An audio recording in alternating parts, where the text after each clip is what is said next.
айбдоркунандаи давлатӣ рӯзи 28 октябр дар нахустин рӯзи мурофиаи парвандаи блогери зодаи Тоҷикистон Руслан Бобиев ва шарики ӯ Анастасия Честова дар додгоҳи ҳакамии нояи Твери шаҳри Москва аз қозӣ барои ҳарду 10 моҳи ҳукми зиндон талаб кардааст. дар ин бора хабаргузории ТАСС дар хадамоти матбуоти додгоҳи нояи Твер хабар доданд. имрӯз дар қитъаи додгоҳи ҳакамии рақами 370 мурофиаи парвандаи Бобиев ва Честова доир шуд. прокурор барои онҳо 10 моҳи ҳукми зиндон бо адои ҷазо дар маъбаси низомаш умумӣ талаб кард.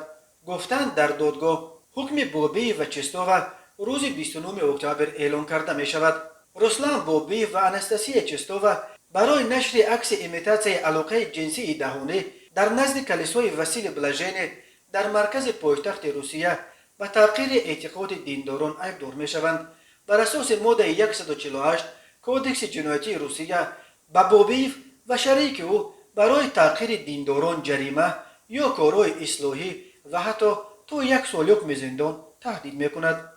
худи Руслан Бобиев баъди боздошташ дар чанд видеое ки мақомоти ҳифзи ҳуқуқ дар ҳолати таҳқиромез аз ҷумла дар даруни бордони мошин сабт ва паҳн карданд, ҳам барои аксгирӣ дар назди калисо ва ҳам барои ба он духтар пӯшонидани либоси полис узр пурсид ва илтиҷо кард ки ӯро ба Тоҷикистон депортатсия кунанд.